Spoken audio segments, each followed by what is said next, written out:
नमस्कार दोस्तों, अपनी समझ 91 चैनल में आप सभी का हार्दिक स्वागत है। मैं बाल गोविंद सभी संतों महापुरुषों के चरणों में दास का प्यार भरा धन निरंकार स्वीकार हो। दोस्तों, धर्म से भी बढ़कर जो हानि तथाकथित वर्ण जाति प्रथा ने संसार को और विशेषतः भारत को पहुंचाई, इसका विस्तार जानने पर तो मानव के रोंगटे खड़े हो जाते हैं। भगवान मनु ने उस समय जिस भावना से मानव जाति का कार्य विभाजन किया था, निस्संदेह मानव समाज के लिए कार्य विभाजन से बढ़कर और कोई श्रेयकर भावना नहीं हो सकती थी। उनके सामने समाज की व्यवस्था एवं अनुशासन का प्रश्न था और उन्होंने इसी तथ्य को सम्मुख रखकर समाज को गुण कर्म के आधार पर 4 भागों में विभाजित कर दिया, जिन्हें उन्होंने कर्म के आधार पर ब्राह्मण, क्षत्रिय, वैश्य और शूद्र की संज्ञा प्रदान की थी। ब्राह्मण का कर्तव्य उन महानुभावों को सौंपा गया जो निश्चित ही ब्रह्म में रमण करने वाले होते थे और समस्त मानव जाति को सब प्रकार की अर्थात भौतिक एवं आध्यात्मिक विद्या प्रदान कर उनका लोक और परलोक सुखी बनाने के प्रयत्न में निरंतर प्रयत्नशील रहते थे।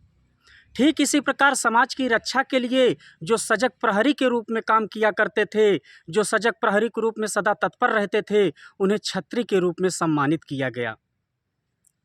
और जिन लोगों ने व्यापार अथवा उद्योग धंधों आदि द्वारा समाज की आर्थिक दशा को मजबूत बनाए रखने के लिए कार्यभार को अपने कंधों पर उठाया, उन्हें वैश्य के नाम से संबोधित किया गया दोस्तों।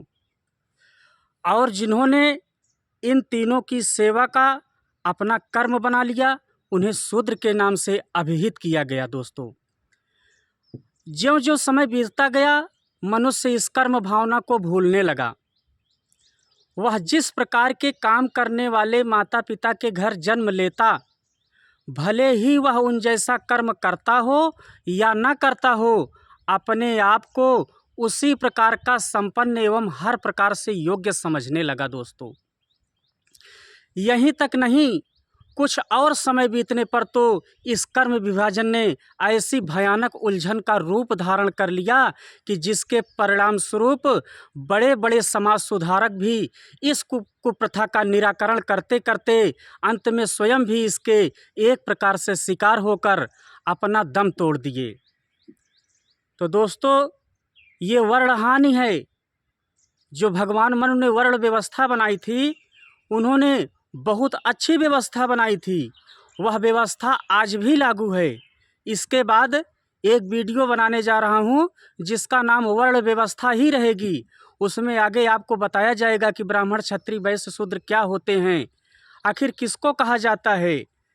क्या जो लोग शंका करते हैं कि वास्तव में ब्राह्मण मुख से हुए हैं, क्या वास्तव में एक इंसान भुजा से और पेट से और पैर से पैदा होता है, इस बात को जानने के लिए आगे जो वीडियो बनाऊंगा दोस्तों, वर्ण व्यवस्था, आपको उसमें पूरी जानकारी मिलेगी। वर्ण व्यवस्था की थोड़े से शब्दों में आपको पूरी जानकारी मिलेगी। तो इसी के साथ मैं अपनी वाणी को विराम देता हूँ। यही आज का विचार रहा दोस्तों। आप चैनल को पहली बार देख रहे हैं तो लाइक करें, शेयर करें, सब्सक्राइब करें और बेल आइकन को दबाएं, ताकि जो वीडियो हम अपलोड करें सबसे पहले आपके पास पहुंच जाए। धन्यवाद। प्यार से कहना, धन निरंकार जी।